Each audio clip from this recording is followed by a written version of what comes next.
ஆனால் ஒன்றை மட்டும் கூறிக்கொள்ள ஆசைப்படுகிறேன்.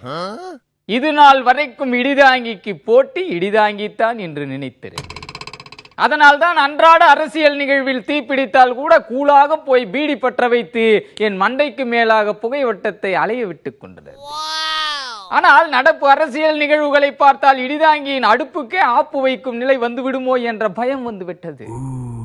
எல்லாம் சரியாகத்தான் போய்க் கொண்டிருக்கிறது என்ற எண்ணத்தில் துண்டை விரித்து குரட்டையை படர விடுவது வாடிக்கையான ஒன்று. ஆனால் ஒன் ஃபைன் மார்னிங்கில் கோழி கொக்கரிப்பதற்கு முன்னரே துயிலிருந்து விடியலை கொட்டாவி விட்டவாறு வரவேற்க எண்ணினேன். என்ன நடந்தது? உறங்குவதற்காக உதறி விரித்த துண்டின் மேல் பல மண்டைகள் படுத்து தூங்கிக் கொண்டிருப்பதை பார்த்து திடுக்கிட்டான். என்ன ஆச்சரியம்! படுத்திருந்த மண்டையில் ஒரு மண்டையில் கூட இடிதாங்கியின் முகவரி தெரியவில்லை. எல்லோரும் புதுசு புதுசாக காட்சியளிக்கிறார்கள். நீங்கள் எல்லோரும் யார் என்று கேட்டால் சிலர் நாங்கள் பொலிட்டிக்கல் எக்ஸிகியூட்டிவ் என்று ஆங்கிலத்தில் செப்புகிறார். இன்னும் சில பேர் மூட்டையிலே பணம் இருக்கிறதாக சொல்லி மொட்டையை தடவி கொண்டே பேசுகிறார். இன்னும் சில பேர் பால் நிலா மறைந்த பொழுதொன்றில் பால்கனியை பற்றுவதற்கு வந்திருப்பதாக சொன்னார். இப்படி டிசைனாக கழுத்தை நிரப்பும் அளவுக்கு கருத்துக்கள் வந்து விழுகின்றன.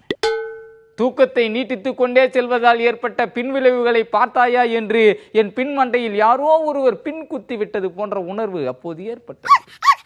அதற்காக இடிதாங்கியின் குடியை கெடுப்பது எந்த விதத்தில் நியாயம்? நீங்கள் ஏன் என் துண்டில் வந்து படுத்து என்ன செய்கிறீர்கள் என்று கேட்டால் தியானம் செய்து கொண்டிருக்கிறோம், சற்று பொறுங்கள் என்று கண்ணை மூடிவிட்டார். ஆக இடிதாங்கிக்கு போட்டியாக புதிய புதிய கட்சிகள் அரும்ப தொடங்கி உள்ளன. அதுவும் நீண்ட சுவரில் டெரராக காட்சியளித்த இடிதாங்கியின் போஸ்டரை டர் என்று கிழித்துவிட்டு புது கட்சியின் போஸ்டரை ஒட்டி இருக்கிறார். ஒன்றும் கிழிக்கவில்லை என்பதற்காக இடிதாங்கியின் போஸ்டரை கிழித்து விட முடியுமா? என்னுடைய போஸ்டரை கிழிப்பதற்கு மாடுகளுக்கு மட்டுமே உரிமை உண்டு.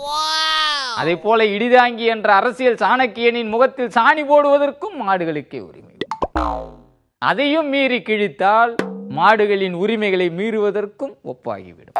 ஆக என்னை பொறுத்தவரையில் இந்த உலகத்தில் கட்சி தொடங்குவதற்கும் ஆட்சியை பிடிப்பதற்கும் எல்லோருக்கும் உரிமை உண்டு. ஆனால் ஃபர்ஸ்ட் கம் ஃபர்ஸ்ட் சர்வ் என்ற அடிப்படையில் தான் பொது வாழ்க்கையில் ஈடுபடுபவர்களுக்கு நாற்காலிகள் கிட்ட வேண்டும். இதை மீறி யாராவது இடிதாங்கியை முந்த நினைத்தால் இடிதாங்கியும் தியானம் இருக்க தயங்க மாட்டான் என்ற உண்மையை கூறி விடைபெறுகிறேன். நன்றி, வணக்கம்.